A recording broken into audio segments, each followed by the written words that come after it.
Bonjour à nouveau. Nous voici maintenant dans la portion devoirs et leçons. Comme parent, il est fréquent que vous demandiez à votre jeune s'il a des devoirs, des travaux à terminer ou simplement de l'étude à faire. Il est aussi fréquent que les jeunes répondent à leurs parents qu'ils n'ont rien à faire, que tout a été terminé en classe, qu'ils n'ont pas d'exercice ou de leçons à réviser. Bien souvent, de votre côté, la seule alternative que vous avez est de vous fier à la parole de votre enfant. Vous avez peu ou pas de moyens de vérifier s'il dit vrai. Voici ce qui en est des devoirs et leçons avec moi. Ça vous permettra de mieux vous orienter et de vous outiller pour avoir l'information la plus juste possible de la part de votre enfant. Vous serez en mesure de juger si ce qu'il dit semble conforme à la réalité, s'il est bien à jour dans ses travaux ou s'il doit en compléter certains aspects. Premièrement, en mathématiques, nous avons un cahier de notes de cours maison. Cahier qui a été soigneusement préparé et qui est continuellement mis à jour. Il contient des notes de cours trouées, c'est-à-dire qu'elles sont incomplètes. C'est donc votre enfant qui devra compléter en classe les espaces laissés à blanc, tout ceci avec la supervision de l'enseignant. Nous prendrons le temps de clarifier le contenu, de faire les exemples qui s'imposent et de les annoter. Il est clair que tout ce qui est imprimé, votre enfant n'a pas besoin de l'écrire. Il y a donc une économie de temps, une économie d'écriture non négligeable pour tous.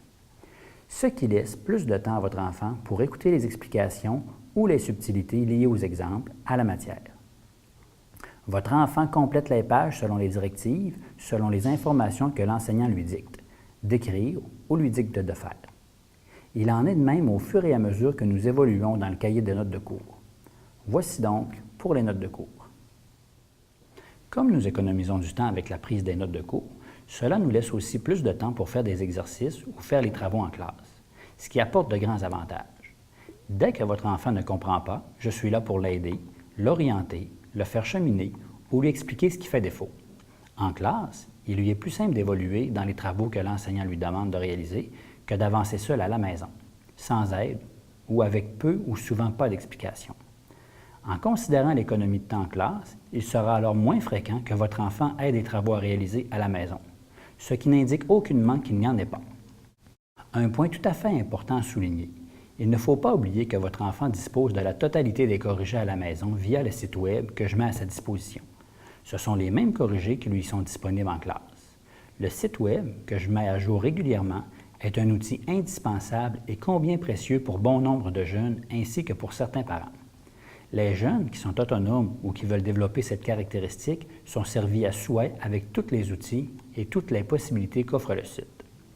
Il reste beaucoup moins d'excuses à la disposition des élèves en ce qui concerne le niveau d'incompréhension ou l'incapacité à réaliser les travaux lorsqu'ils sont à la maison.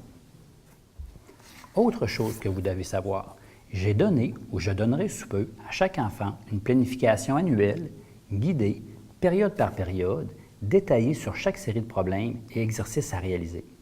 Votre enfant saura à l'avance la totalité des numéros à faire et à quel moment il devra les faire. Les moments des évaluations y sont aussi inscrits. Cette planification permet à la personne qui s'absente de savoir ce qu'elle manque ainsi que les exercices qui sont à réaliser.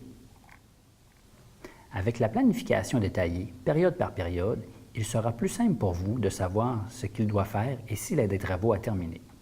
Vous aurez la possibilité de lui demander qu'il vous montre les divers numéros et exercices complétés qui doivent concorder avec la planification dont vous connaissez l'existence.